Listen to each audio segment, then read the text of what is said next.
afternoon. Good afternoon, sir. Good afternoon. Good afternoon, sir. Okay, ആണല്ലേ? ഇതൊന്ന് കഴിച്ചാ? ഹാപ്പിയാണോ? താല്പര്യമില്ലാതെ ആരെങ്കിലും ഉണ്ടോ? താല്പര്യം മീൻസ് ഒരു ഉറക്കം ഫുഡൊക്കെ കഴിച്ചിട്ട് ആരെങ്കിലും ഉണ്ടോ? ആരുമില്ല? താല്പര്യമില്ലാത്ത ആരുമില്ല? ഞാൻ മാത്രമേ താല്പര്യമുള്ളൂ. നിങ്ങളെല്ലാവരും താല്പര്യമുള്ളതാണോ? അപ്പൊ എന്റെ പേര് പറഞ്ഞിട്ടുണ്ടോ? പേര് പറഞ്ഞില്ലേ? പറഞ്ഞാണോ? എന്റെ പേര് അനിൽകുമാർ എന്നാണ്. വൈക്കം ബാറിലെ അതാ പ്രശ്നം. ബാറെന്ന് പറയുമ്പോ ചിരിയാണ്.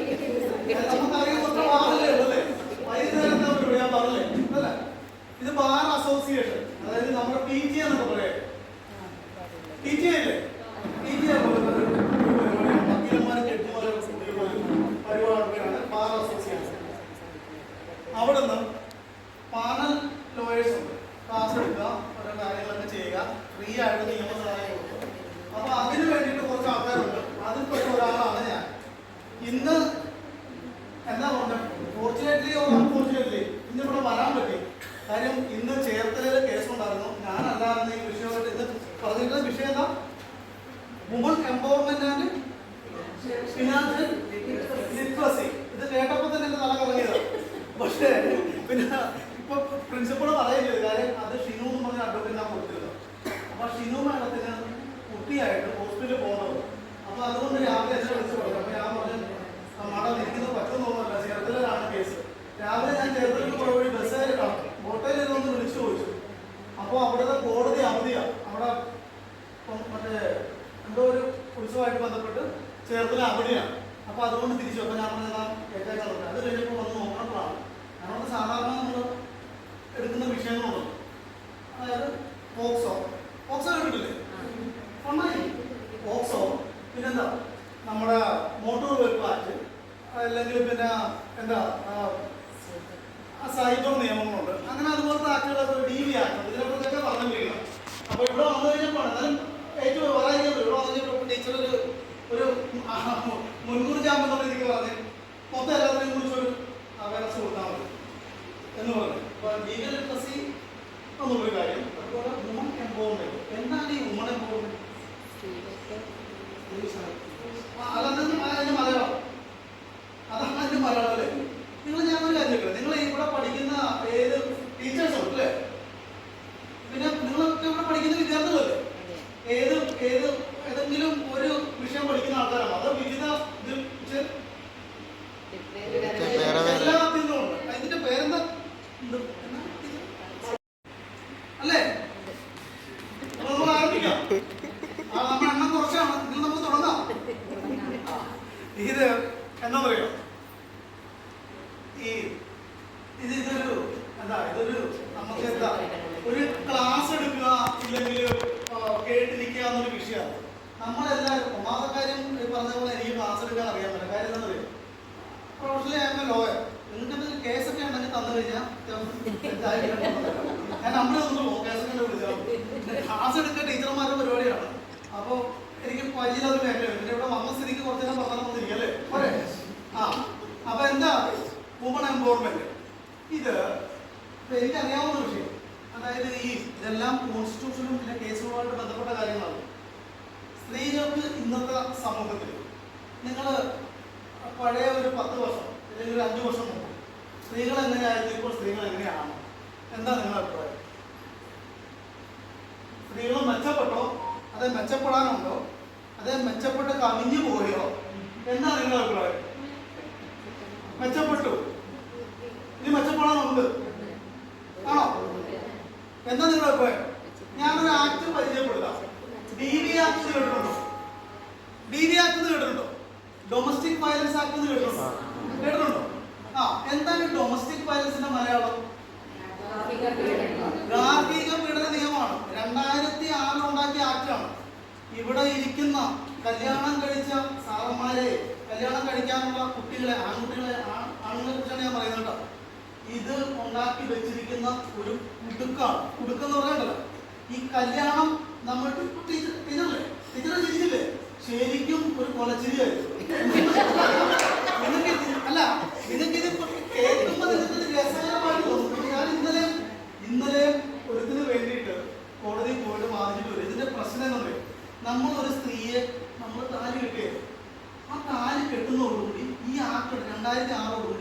മറ്റൊരു കുടുക്ക് നമ്മുടെ കഴുത്തിലൊക്കെ വീണ്ടും അനങ്ങാൻ പറ്റിയതെന്ന് വെച്ചാൽ ഞാൻ ഇന്നത്തെ ഒരു കേസിന്റെ കാര്യം പറയാം.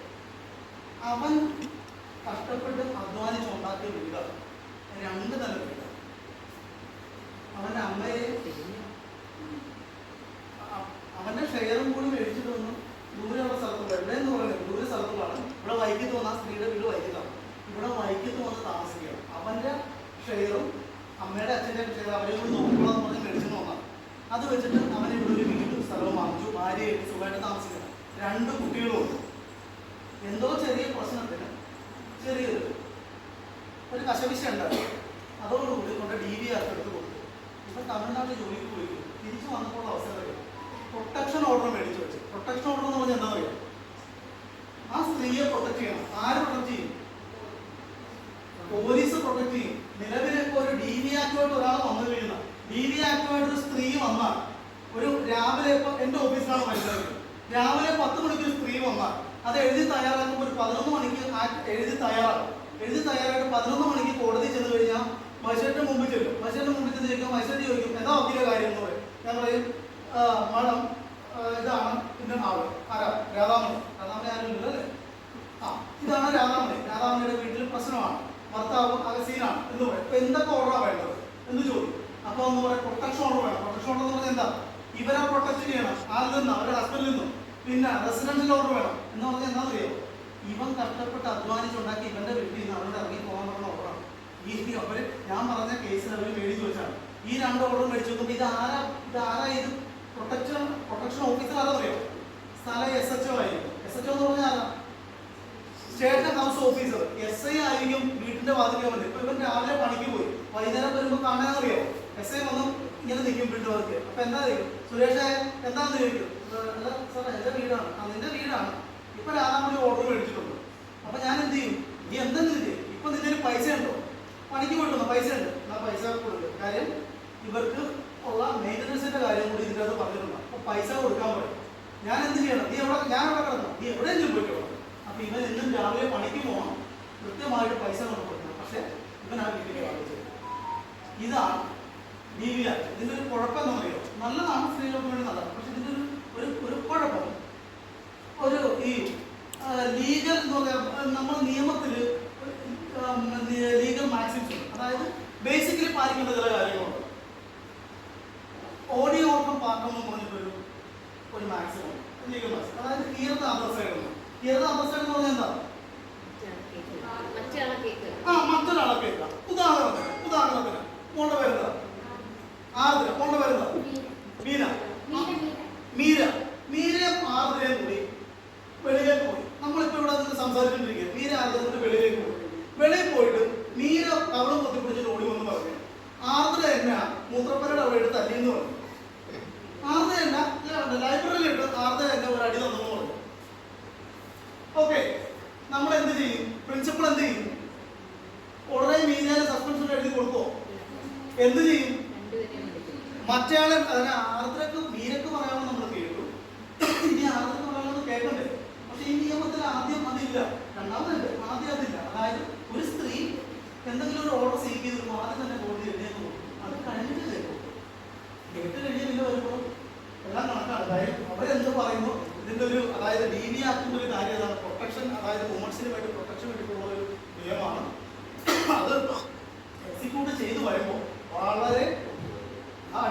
വളരെ കാഠിന്യമായിട്ടൊരു സംഭവമാണ്. അപ്പൊ അതുകൊണ്ട് കല്യാണം കഴിക്കാൻ പോകുന്ന സുഹൃത്തുക്കളെ, കല്യാണം കഴിച്ച സാറന്മാരെ വളരെ അടങ്ങി ഒതുങ്ങി അവർ പറയണത് കേട്ട് മൂലത്തിൽ കിടക്കുക രക്ഷയുണ്ട്. അത് ഞാൻ തമാശയായിട്ട് പറയട്ടെ. ഇതെല്ലാം സ്ത്രീകളുടെ ഉന്നമനത്തിന് വേണ്ടിയിട്ട് കൊണ്ടുവന്നതാണ്. എങ്ങനെ? സ്ത്രീകളുടെ, അതായത് സ്ത്രീകളുടെ ഉന്നമനം എന്ന് പറയുന്നത് എന്താ? പുരുഷനായിട്ട് ഒരുമിച്ച് നിൽക്കട്ടെ, വേണ്ടേ? സ്ത്രീ പുരുഷനും ഒരുപോലെയാണോ? ആണോ? എന്നൊരു ആനപ്പാപ്പത്തിന് വരും. ആനപ്പാപ്പന്മാരല്ലേ? ആനപ്പാപ്പത്തിയുണ്ടോ? സൊസൈറ്റിയിൽ സ്ത്രീകൾക്ക് പല സ്ഥലത്തും എത്താത്തതിന്റെ മെയിൻ റെസ്ട്രിക്ഷൻ പേട്രിയാർക്കിയാണ്. അതിൽ മെൻ പ്ലേ മേജർ റോൾ. അപ്പൊ അതിൽ നമ്മുടെ സമൂഹത്തിൽ സ്വാഭാവികമായിട്ട് സ്ത്രീകളെ ഡീഗ്രേഡ് ചെയ്ത് സ്ത്രീകളെ ഡീഗ്രേഡ് ചെയ്യാൻ വേണ്ടി ഞാൻ പറഞ്ഞത്, ഞാനൊരു ഉദാഹരണം പറഞ്ഞു. എന്ന് വെച്ചാൽ ഒരു ആനപ്പാപ്പാൻ എന്ന് പറയുമ്പോൾ സാധാരണ പുരുഷനാണല്ലോ ഒരു ആനനെ കൺട്രോൾ ചെയ്യും. ഇത് ഞാൻ പറഞ്ഞു വന്നത്, ഇത് ആനപ്പാപ്പാത്തി ഇല്ലെന്നല്ല പറഞ്ഞത്. അതിലേക്കും കൂടി വരും. ഇപ്പൊ ഞാൻ പറയാം ഓപ്പറേഷൻ സിന്ദൂർ. ഞാൻ മോശമായിട്ട് പറഞ്ഞല്ലോ. ഓപ്പറേഷൻ സിന്ദൂർ ആരാ നിർത്തിയത്? ഓപ്പറേഷൻ സിന്ദൂറിന്റെ കാര്യങ്ങൾ വിശദീകരിച്ച ആരാ? സ്ത്രീകളല്ലേ? ഇനി സൈന്യത്തിലേക്ക് സ്ത്രീകൾ, എല്ലാത്തിലേക്കും സ്ത്രീകൾ വരിക. അത് സ്ത്രീകൾ വരുന്നത് ഏറ്റവും നല്ല കാര്യം, സ്ത്രീകൾ പുരുഷന്റെ ഒപ്പം തുല്യം. ഒരു ഞാൻ ഉദാഹരണം പറഞ്ഞു, 2000 എന്നൊക്കെ പറഞ്ഞു കഴിഞ്ഞാൽ സ്ത്രീകളുടെ ഒരു ഒരു ഏകദേശം ഒരു ലെവൽ എടുത്ത് കഴിഞ്ഞാൽ ഇങ്ങനെ നിൽക്കുന്ന കാര്യത്തിൽ അങ്ങനെയല്ല. ഇങ്ങനെയാണെങ്കിൽ ഇത് പതിയെ പതിയെ ആക്ട് കയറി വന്നു. ഇപ്പൊ ഈ ആക്ടിന്റെ ബേസിൽ പറയുകയാണെങ്കിൽ കുറച്ച് കവിഞ്ഞു പോയി എന്ന് വേണം പറയാം. കാര്യം ഒരു പുരുഷൻ എന്ന നിലക്ക് അവൻ അനങ്ങാൻ പറ്റാത്ത ഒരു അവസ്ഥയാണ് ഈ DV ആക്ട് പറയുന്നത്. ഇനി മറ്റുള്ള കാര്യങ്ങൾ എന്താ? നമുക്ക് ഈ DV ആക്ട് ഒക്കെ ഉള്ളപ്പോ എന്നിട്ടും പല പല ഇടങ്ങളിലും വിസ്മയൊക്കെ പോലുള്ള സ്ത്രീകൾ, അപ്പൊ നമുക്ക് ശരിക്കും വേണ്ടത് ഇതിന്റെ അവയർനെസ് ആണ്. എന്തൊക്കെ നമ്മളെ പരിരക്ഷിക്കാനുണ്ട്, ന്യായപൂർവ്വം നമുക്ക് എന്തെല്ലാം കാര്യങ്ങൾ കിട്ടാനുണ്ട്. അതെ, ഇതെല്ലാം ടീച്ചർ പറഞ്ഞ പോലെ നമുക്ക് ഇത് വേണ്ടത്. ഇപ്പൊ പോഷാക്ട് കേട്ടിട്ടുണ്ടോ? DV ആക്ട് കേട്ടോ? പോഷാക്ട് കേട്ടിട്ടുണ്ടോ? പോഷാക്ട് എന്ന് പറഞ്ഞാൽ എന്താ പറയുക? പോഷാക്ട് എന്ന് പറഞ്ഞാൽ നമ്മുടെ തൊഴിലിടം, സ്ത്രീകൾ ജോലി ചെയ്യുന്ന സ്ഥലം, ഇല്ലെങ്കിൽ ഇപ്പൊ വിദ്യാർത്ഥികളാണെങ്കിൽ ചെയ്യുന്ന സ്ഥലം, അവിടെ നടക്കുന്ന ലൈംഗിക അതിക്രമങ്ങൾ, അവിടെ ഒരു കമ്മിറ്റി വേണം. ആ കമ്മിറ്റി മുമ്പാകെ സ്ത്രീകൾ ഈ കാര്യങ്ങൾ പറയുന്നതിന് വേണ്ടി ഉണ്ടാക്കിയ ആക്ടിന്റെ പേരാണ് പോഷാക്ട്. ഇത് അതായത് ഇപ്പൊ നമുക്ക് ഒരു കേസ്, അതായത് ഒരു 354, ഒരു സ്ത്രീക്കെതിരെയുള്ള ഒരു ലൈംഗിക അതിക്രമം, ഇത് എവിടെ പരാതി കൊടുക്കുന്നു?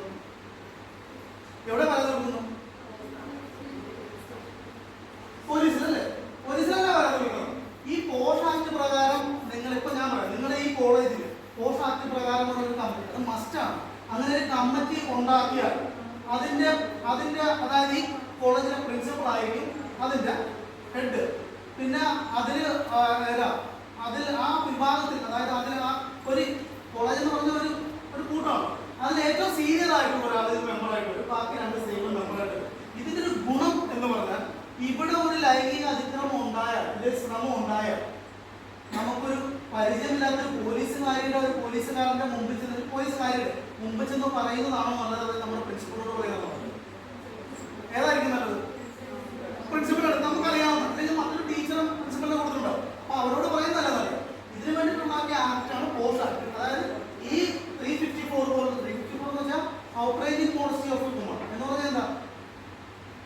Outraging modesty of A woman എന്ന് പറഞ്ഞാൽ എന്താ? സ്ത്രീയെ, നമ്മുടെ മോഡസ്റ്റിയെ അപമാനിക്കുക എന്ന് പറഞ്ഞാൽ സ്ത്രീത്വത്തെ അപമാനിക്കുക. അതായത് എന്താ പറയുക, ബസ് യാത്ര ചെയ്യുന്ന സ്ത്രീകളെ തോണ്ടുക, പിടിക്കുക, അപമാനിക്കുക, ഇല്ലെങ്കിൽ ഇതുപോലുള്ള കാര്യങ്ങളില്ലേ, അതൊക്കെ നമ്മളെന്താ ഷോ ഓഫ് കാണിക്കുക. ഏതാ മറ്റേ നമ്മളെ സിനിമയാണല്ലോ,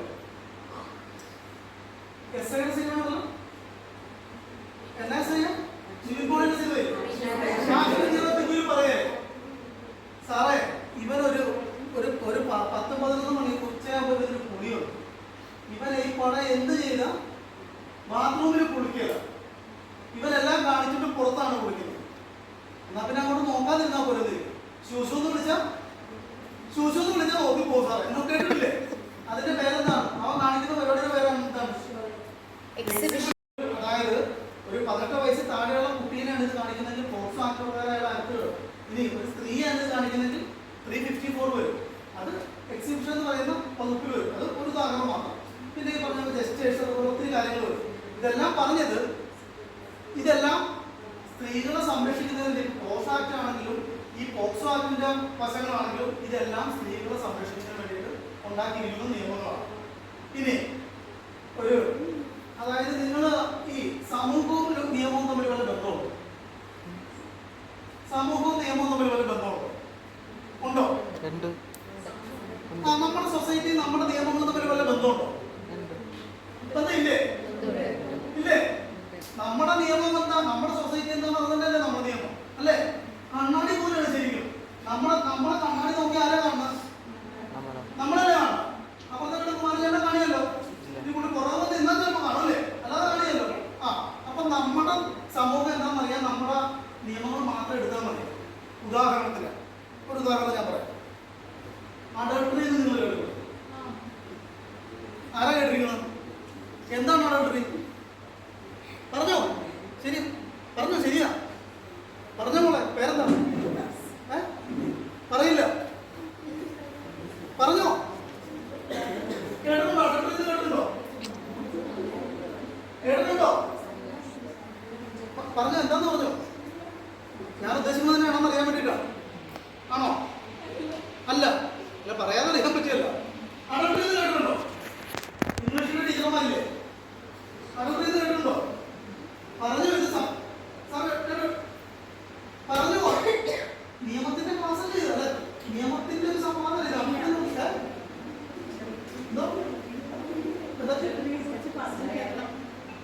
പറഞ്ഞത് ഞാൻ ചോദിച്ചത് അഡൾട്ടറി എന്ന് പറഞ്ഞാൽ എന്താണെന്ന് അറിഞ്ഞാൽ അത് പറയാം. അഡൾട്ടറി എന്താ? അഡൾട്ടറി പറഞ്ഞോ?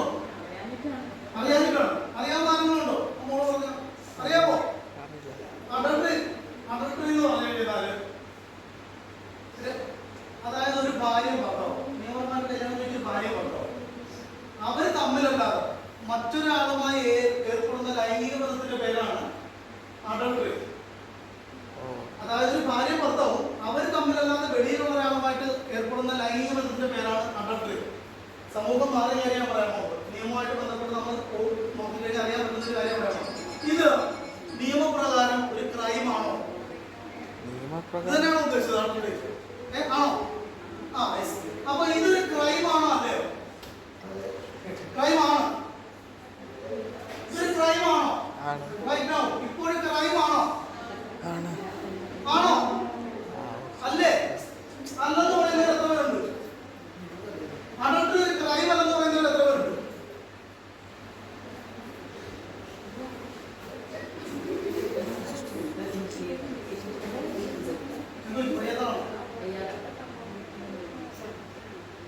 അഡൾട്ടറി ഒരു ക്രൈമാണോ? ക്രൈം അല്ലേ? അഭിപ്രായമില്ല. അഡൾട്ടറി 2018 മുതൽ 2018 എന്താ വെള്ളപ്പൊക്കല്ലേ?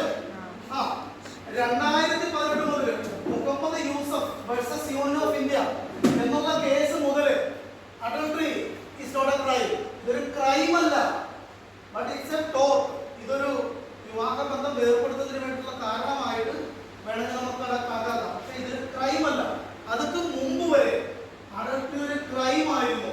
ക്രൈം എന്ന് വെച്ചാൽ 498 പ്രകാരം അഡൾട്ടറി ഒരു ആ ആളിനെതിരെ അല്ല, അതായത് ഒരു ഹസ്ബൻഡ് ഒരു വൈഫാണ് അഡൾട്ടറിയിൽ ഏർപ്പെടുന്നെങ്കിൽ ഹസ്ബൻഡിനെതിരെ ഒരു ക്രൂവൽറ്റിയായിട്ട് കണക്കാക്കാറ്. ഇല്ലെങ്കിൽ ഹസ്ബൻഡാണ് പോകുന്നതെങ്കിൽ വൈഫിനെതിരെ ക്രൂവൽറ്റിയായിട്ട് കണക്കാറുണ്ട്. പക്ഷെ ഇപ്പോ ഈ 2018 മുതൽ adultery is not a crime. ഇതൊരു ക്രൈം അല്ല എന്ന് പറഞ്ഞാൽ എന്താ? സമൂഹത്തിൽ ചേഞ്ച് അല്ലേ? അല്ലേ? ഈ നിയമം അതായത് സുപ്രീം കോടതി നിയമം കൊണ്ടുവന്നത് എങ്ങനെയാണെന്നറിയോ? ഈക്വാളിറ്റിയുടെ അടിസ്ഥാനത്തിലാണ്. സ്ത്രീകളുടെ ഈക്വാലിറ്റിയുടെ അടിസ്ഥാനത്തിലാണ് നിയമം കൊണ്ടുവന്നത്. ഞാൻ പറയട്ടെ, ടീച്ചറോട് പറയട്ടെ. അതായത് നിങ്ങൾ ആ ഒരു ആംഗിൾ വേണം കാണാൻ. കാര്യം എന്താ പറയുക? ഇത് പബ്ലിക് പ്ലേസിൽ നേരിടുന്ന എന്തെങ്കിലും വിഷമതകൾ, സാർ നേരത്തെ പറഞ്ഞ എക്സിബിഷനിസം, അല്ലെങ്കിൽ നമ്മുടെ ആരെങ്കിലും ഉപദ്രവിക്കുന്നു തിരക്കുള്ള ബസ്സിൽ, അതൊക്കെ ശരിക്കും നമുക്ക് കറണ്ട് ഒരു ഇതുണ്ട്. അങ്ങനെയൊക്കെ വരുമ്പോൾ നമുക്ക് എന്ത് തരം നിയമപരിരക്ഷ നോക്കിയിരിക്കുന്നു? ആരെയാ സമീപിക്കേണ്ടത്? എന്താ ചെയ്യേണ്ടത്? അങ്ങനെയൊക്കെ കൂടെ ഏറ്റവും അതായത് എല്ലാം നമ്മൾ സാധാരണ അതായത് കോളേജ് അല്ലെങ്കിൽ സ്കൂളുകളിൽ നമുക്കൊരു ജാഗ്രത സമിതി ഉണ്ടല്ലോ. ജാഗ്രത സമിതി ഉണ്ട്. പിന്നെ കൗൺസിലിംഗ് ഉണ്ടോ? സാധാരണ ഇതുപോലെയുള്ള കാര്യങ്ങൾ വെളിയിൽ വരുന്ന പോക്സോ ഇതുപോലുള്ള കാര്യങ്ങൾ വെളിയിൽ വരുന്ന കൗൺസിലിംഗ് ജാഗ്രത സമിതി, ഇതെല്ലാം ചെയ്യാൻ പറ്റിയത് പോലീസുമായിട്ട് ബന്ധപ്പെട്ടാണ് കാര്യങ്ങൾ ചെയ്യാൻ പറ്റുന്നത്. പിന്നെ ചെയ്യാൻ പറ്റുന്നത് നമ്മുടെ പോലീസിന്റെ അടുത്തേക്ക് പോകുമല്ലോ, നമ്മുടെ കോളേജിലെ ഇൻസ്റ്റിറ്റ്യൂഷനിലുള്ള ഈ കമ്മിറ്റിയിൽ വേണ്ട അതാ ഞാൻ പറഞ്ഞത്. ഇൻസ്റ്റിറ്റ്യൂഷണൽ കമ്മിറ്റിയിൽ അത് ചെയ്തത് പറ്റിയിട്ടുള്ള കാര്യം. ഈ കോഴ്സ് ആക്ട് പ്രകാരമൊക്കെയുള്ള കമ്മിറ്റികൾ ഉണ്ടെങ്കിൽ നമുക്കത് ചെയ്യാം. പക്ഷെ നമുക്ക് ചെയ്യുന്നതിന് ഒരു പരിധിയുണ്ട്. കാര്യം എന്താ പറയുക? നമുക്കത് പീനലായിട്ടുള്ള കാര്യങ്ങൾ ചെയ്യാൻ പറ്റില്ല. നമുക്ക് കോഴ്സ് ആക്ട് വേറെ കമ്മിറ്റിയുണ്ട്.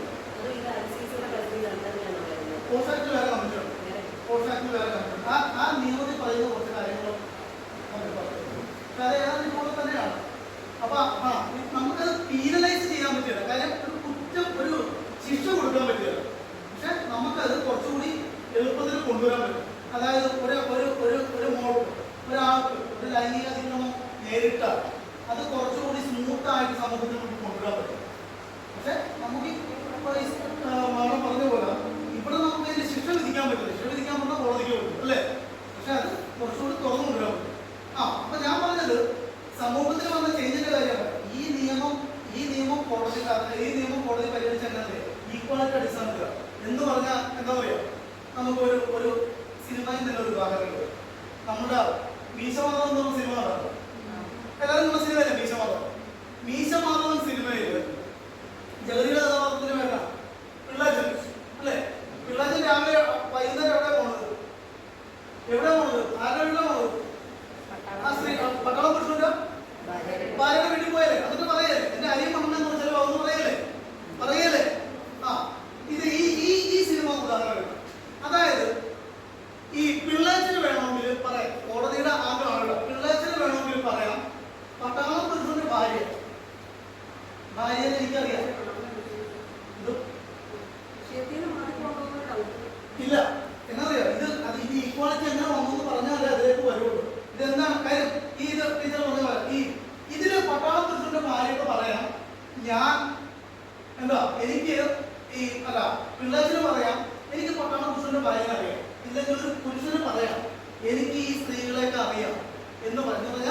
ഈ സ്ത്രീകളുമായിട്ടൊക്കെ ഞാൻ സെക്സിൽ ഏർപ്പെട്ടിട്ടുണ്ടെന്ന് പുരുഷന് ധൈര്യമായിട്ട് പറയാം. ധൈര്യമായിട്ട് പറയുന്നല്ല പറഞ്ഞത്. അങ്ങനെ പറഞ്ഞാൽ ഒരു പുരുഷന്റെ സമൂഹം എങ്ങനെ കാണും? മോശക്കാരായിട്ടാണോ നല്ലതായിട്ടാണോ? മോശക്കാരനായിരിക്കും. പക്ഷേ അങ്ങനെ പറയുന്ന ഒരു സ്ത്രീയും അതായത് ഒരേ തെറ്റ് ചെയ്യുന്ന ഒരു സ്ത്രീയെ പുരുഷനെ എങ്ങനെ സമൂഹം കാണും? ഒരു സ്ത്രീയാണെങ്കിൽ ഈ പട്ടാള പുരുഷനെ ഇല്ലെങ്കിൽ ഈ പട്ടാള പുരുഷന്റെ ഭാര്യനെ ഈ പിള്ളാച്ചനും കൂടി രാത്രി പിടിച്ചെന്ന് വെച്ചു. സമൂഹം അവിടുത്തെ ഗ്രാമം പിടിച്ചെന്ന ചേക്കിൽ പിടിച്ചെന്ന് വെച്ചു. ആരായിരിക്കും കൂടുതൽ ഫേസ് ചെയ്യുന്നത്? മോശക്കാരനായിട്ട് മോശക്കാരിയായിട്ട് ആരായിരിക്കും? സ്ത്രീയല്ലേ? അല്ലേ? പുരുഷനോ? ഒരു പരിധി വരെ പ്രശ്നമില്ലാതെ പോകും. ഇതൊരു ഇനീക്വാളിറ്റി അല്ലേ? അല്ലേ? ഈ ആംഗിളിലാണ് കോടതി പറഞ്ഞത് നിങ്ങൾ രണ്ട്, അതായത് കല്യാണം കഴിച്ച രണ്ട് ആൾക്കാരെന്ന് പറഞ്ഞു കഴിഞ്ഞാൽ രണ്ട് വ്യക്തികളാണ്. അവര് 18 വയസ്സും 21 വയസ്സും കഴിഞ്ഞവരാണ്. രണ്ട് വ്യക്തികളാണ്, സ്വതന്ത്രമായിട്ട് രണ്ട് വ്യക്തികളാണ്. അതുകൊണ്ട് പുരുഷനുള്ള ഒരു പ്രത്യേക അവകാശം പുരുഷന് മാത്രമുള്ളതല്ല, സ്ത്രീക്കുള്ളതാണ്. അതുകൊണ്ട് നിങ്ങൾക്ക് ഇഷ്ടമുണ്ടെങ്കിൽ അഡൾട്ടറിയിൽ ഏർപ്പെടാം. അതൊരു ക്രൈം അല്ല. വോട്ടാണ്, വിവാഹമോചനത്തിലൊക്കെ ഉണ്ട്. പക്ഷേ ആ ഒരു പ്രത്യേക പരിഗണന പുരുഷന് മാത്രമല്ല സ്ത്രീക്കുമാകാം എന്നാണ് കോടതി പറയുന്നത്. ആ ആംഗിളിലാണ് 2018 മുതൽ ഇതൊരു കുറ്റമല്ലാതെ വന്നത്. 18 മുമ്പ് ഒരു ക്രൈമായിരുന്നു. ക്രൈമല്ല, പക്ഷെ വോട്ടാണ്. ഇതാണ് ആ സമൂഹത്തിൽ വന്ന മാറ്റം. ഈ നിയമവുമായിട്ട് ബന്ധപ്പെട്ട്, അതായത് നിയമവുമായിട്ട് ഈക്വാലിറ്റിയായിട്ട് ബന്ധപ്പെട്ട സമൂഹത്തിൽ വന്നു. പിന്നെ മറ്റൊരു ഇതുമായിട്ട് ഇതല്ല, ഇത് വേറൊരു കേസ്. നിങ്ങൾ മേരി റോയ് കേൾക്കും. മേരി റോയ് കേസ് കേൾക്കുന്നുണ്ടോ? ആരായിരുന്നു മേരി റോയ്? അരുന്ധതി റോയുടെ അമ്മയായിരുന്നു. ഈ അരുന്ധതി റോയ് ആണെന്ന് അറിയാലോ അല്ലേ? ബോർഡ് ഓഫ് പോളിസിക്സ് ഒക്കെ എഴുതിയല്ലേ? ഈ മേരി റോയുടെ കേസ് എന്താണെന്ന് അറിയോ? മേരി റോയുടെ കേസിന്റെ പ്രത്യേകത എന്ന് പറയും Mary Roy versus state of Kerala. എന്താ എന്റെ കേസിന്റെ പ്രത്യേകത അറിയോ? ക്രിസ്ത്യൻ വിഭാഗത്തിൽ നിന്ന് വരുന്ന എത്ര പേരുണ്ടോ? ക്രിസ്ത്യൻ വിഭാഗത്തിൽ നിന്ന് എത്ര പേരുണ്ട്? 2-3 പേരോളോ? ഓക്കെ. ഈ മേരി റോയുടെ കേസിന് മുമ്പ് എനിക്ക് തോന്നുന്നു 1986 ആ ഒരു സമയമാണ്.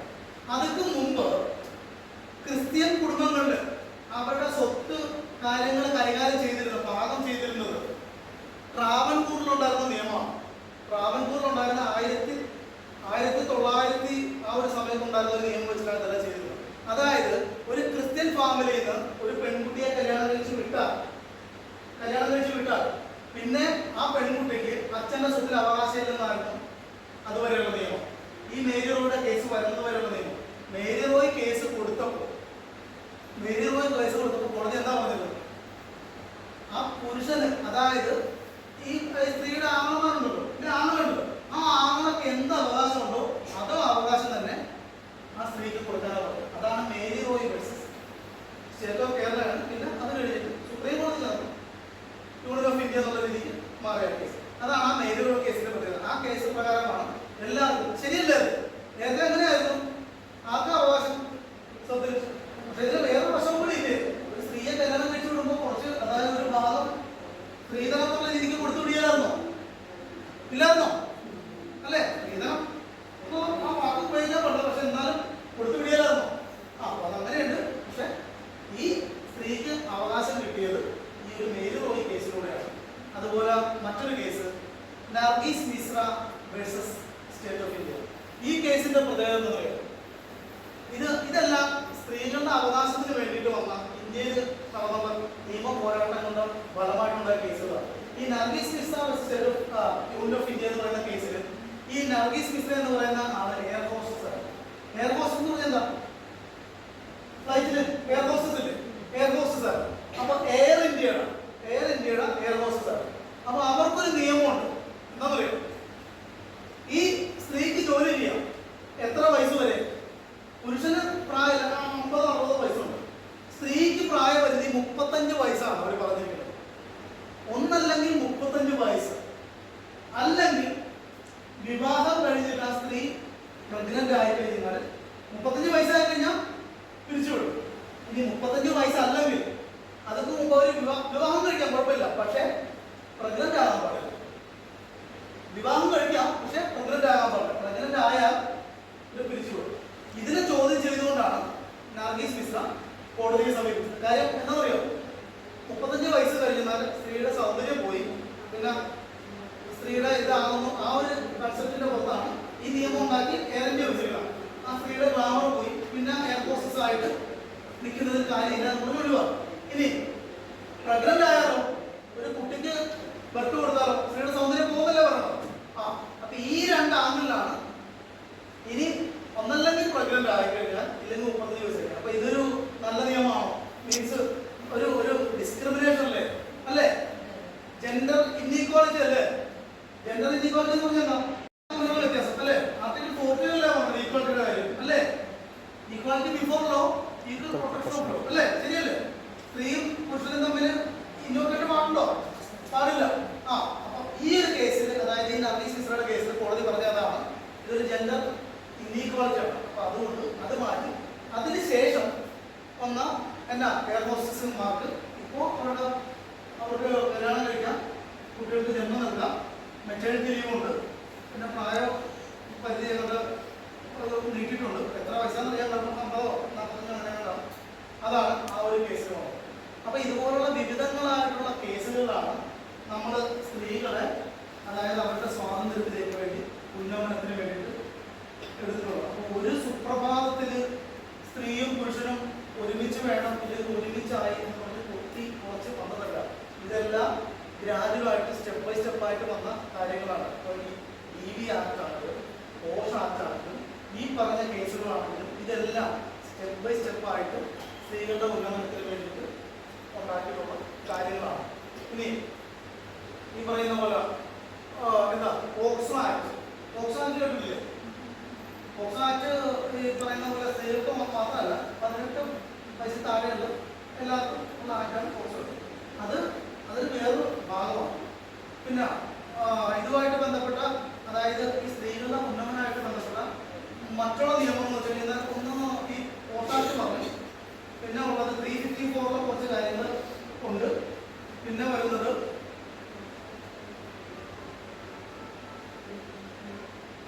IPC ഉള്ള കാര്യമാണ് 354. അതുപോലുള്ള കുറെ കാര്യങ്ങളാണ് സ്ത്രീകളുടെ ഉന്നമനത്തിന് വേണ്ടി ബാധിക്കുന്ന നിയമങ്ങളാണ്.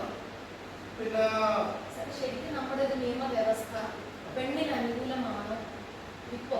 അബ്സല്യൂട്ട്ലി 89% സ്ത്രീകൾ അനുകൂലമാണ്. പുരുഷന് അടങ്ങാൻ പാടില്ലാത്തൊരു രീതിയിലാണ്. പക്ഷെ എങ്ങനെ ഉപയോഗിക്കുന്നു എന്നുള്ള രീതിയിലാണ് കാര്യങ്ങൾ. അതായത് നമ്മൾ ഒരു സ്ത്രീ അത് പറയാൻ മുൻപോട്ട് വരുമ്പോഴാണ് കാര്യം. ഇപ്പൊ ബസ്സിൽ വെച്ചിട്ട് ഒരാളെ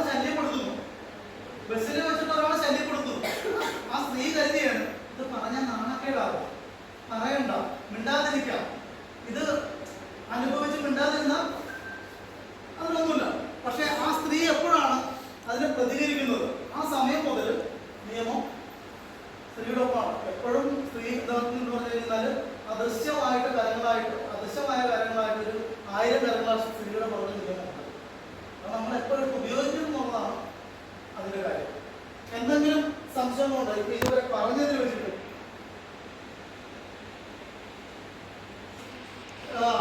state of Vaishakh and others versus state of Rajasthan. Vaishakh and others state of Rajasthan എന്ന് പറഞ്ഞൊരു കേസാണ്.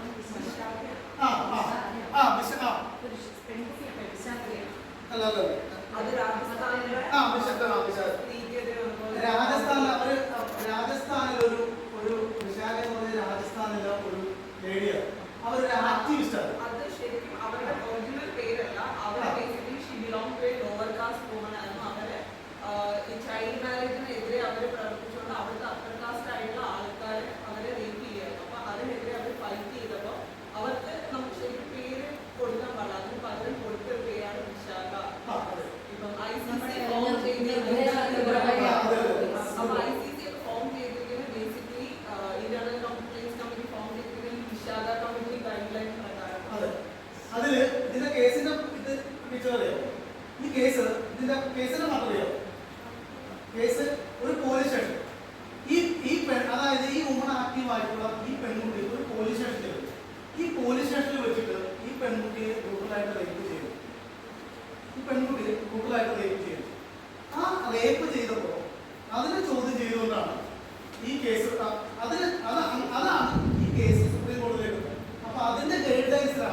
ഈ പോഷ് ആക്ടിനെ കുറിച്ച് പറയുന്നത്. അതായത് ഒരു സ്ത്രീ റേപ്പ് ചെയ്തു ഇല്ലെങ്കിൽ ഒരു 354 പ്രകാരം ഒരു സ്ത്രീക്ക് ഒരു മോശമായിട്ടുള്ള അവസ്ഥ ഉണ്ടാവുന്നു. പക്ഷെ അത് പറയാം, പുറത്തേക്ക് വരാനായിട്ട് ബുദ്ധിമുട്ടാണ്. ഇപ്പൊ നമ്മൾ ആദ്യം പറഞ്ഞില്ലേ, ഈ കോളേജിൽ വെച്ചിട്ട് ഒരു ദുരനുഭവം ഉണ്ടായിക്കഴിഞ്ഞാൽ അത് നമ്മുടെ പ്രിൻസിപ്പളിനോട് പറയുന്നതാണോ നല്ലത്, അതായത് വെളിയിൽ പോയിട്ട് ഒരു പോലീസുകാരോട് പറയുന്നതാണോ നല്ലത്? അല്ലേ? വെളിയിൽ പോയിട്ട് പോലീസുകാരോട് പറയുന്നത് അതായത് നമ്മുടെ പ്രിൻസിപ്പളിനോട് പറയുന്നത് നമ്മുടെ പ്രിൻസിപ്പളിനോട് ഇവിടെ പറയുന്നതാണ് നല്ലത്. അപ്പൊ അതുകൊണ്ടാണ് ഈ ഒരു പോഷ് ആക്ട് ഉണ്ടായത്. സ്കൂളിൽ തന്നെ ഇല്ലെങ്കിൽ സ്ത്രീകൾ വർക്ക് ചെയ്യുന്നിടത്ത് തന്നെ ഈ പറയുന്ന കാര്യങ്ങൾ ചെയ്യാം എന്ന് പറഞ്ഞ് ഒരു ആക്ട് ഉണ്ടായത്. അതിന്റെ കേസാണ് ഈ പറയുന്ന case, Vishakha state of Rajasthan. ആ സ്ത്രീയെ പോലീസ് സ്റ്റേഷനിൽ തന്നെ വൈകുന്നേരം റേപ്പ് ചെയ്യപ്പെടും. അതാണ് കേസിന്റെ.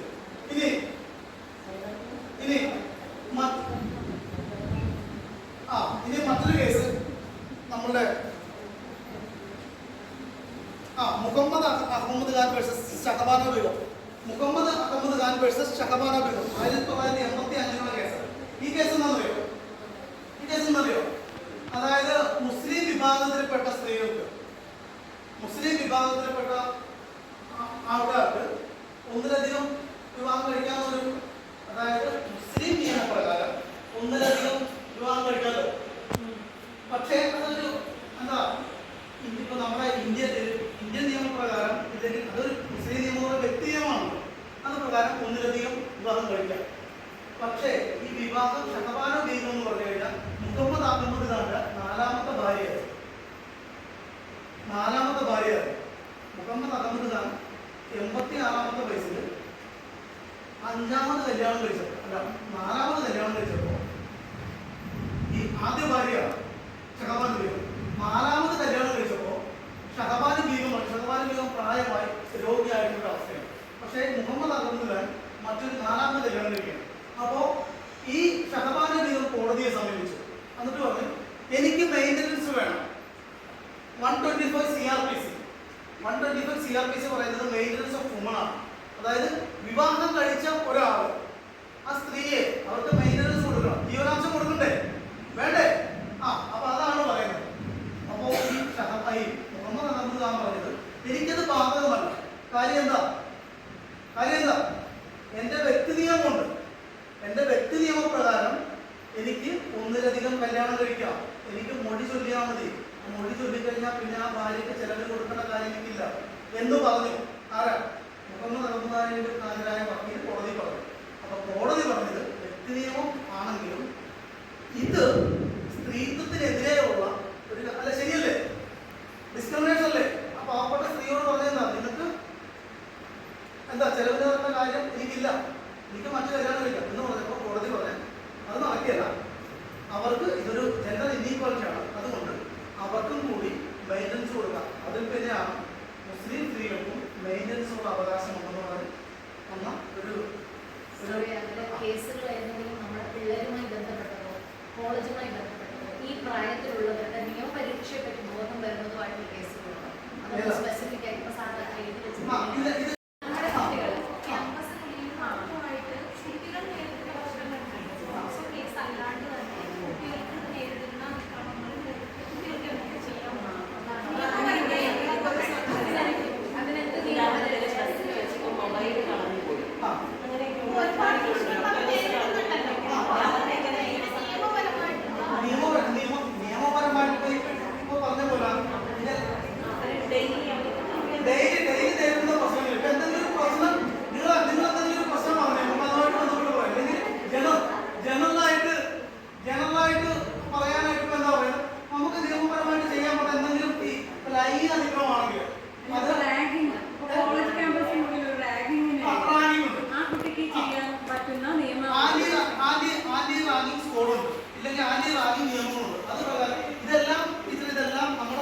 പഠിപ്പിക്കുന്ന ഇൻസ്റ്റിറ്റ്യൂഷനുമായിട്ട് ബന്ധപ്പെട്ട് അത് പോലീസിലാണ് ചെല്ലുന്നത്. ഇല്ലെങ്കിൽ പോലീസിന് തന്നെയുള്ള വിവിധ വകുപ്പുകൾ സ്ത്രീകൾക്ക് വേണ്ടി അത് എവിടെ പരാതിപ്പെടണം? അത് നിങ്ങൾ ആദ്യം പരാതിപ്പെടുന്നത് കോളേജിലാണ്.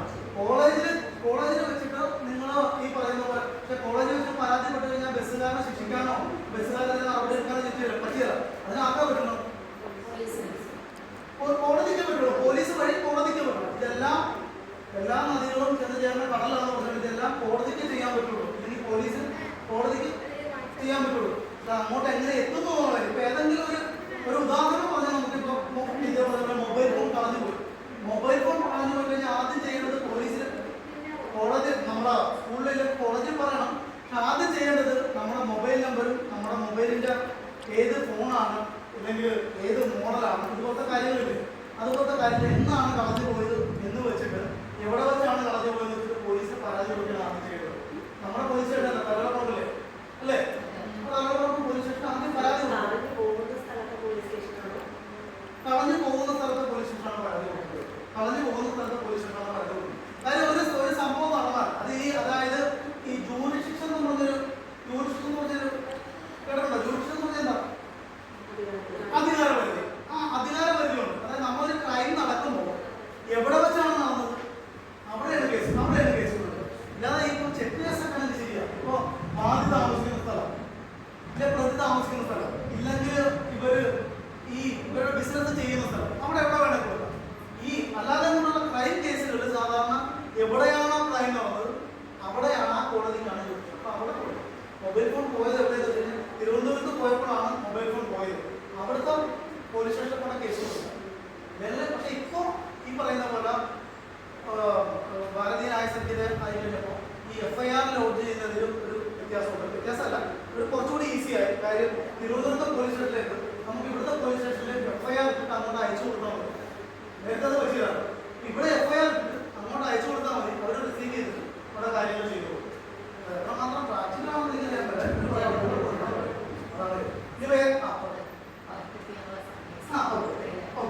വേറെ എന്തെങ്കിലും സംശയമുണ്ടോ?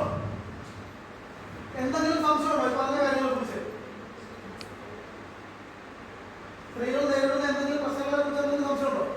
ഒരു പ്രശ്നം നേരിടുന്നില്ല ആണോ? എന്തെങ്കിലും സംശയമുണ്ടോ? എന്താ വൈകിട്ടില്ല? ഓക്കെ ശരി.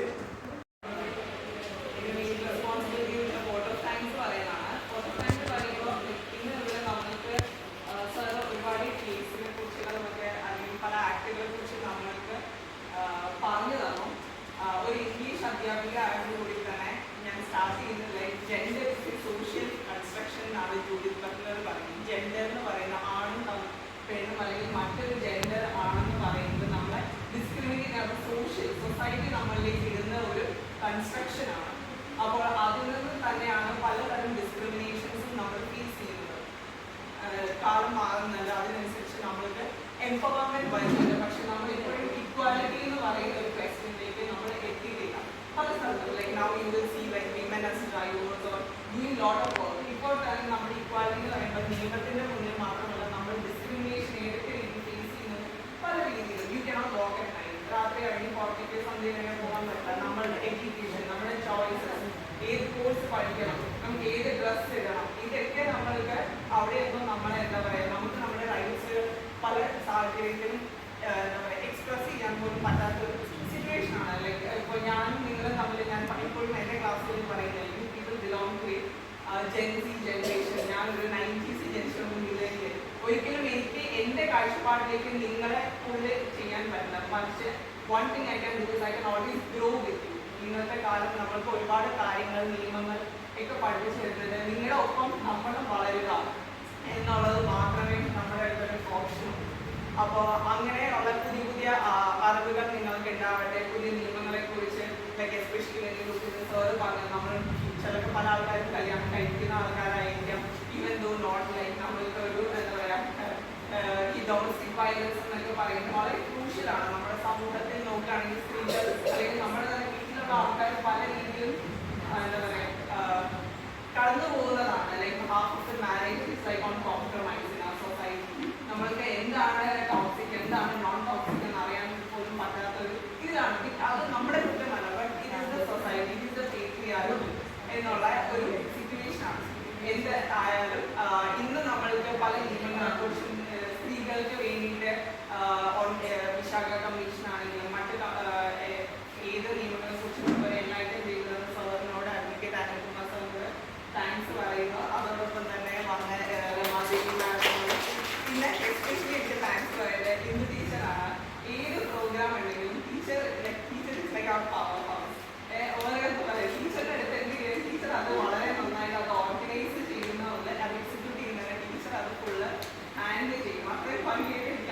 നമ്മൾ മറ്റാരെങ്കിലും ചെയ്യുന്നുണ്ടോ? അപ്പോൾ ടീച്ചറാണ് ഞങ്ങളുടെ main energy source.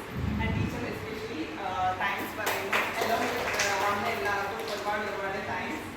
Hope this is useful at some point എന്നുള്ള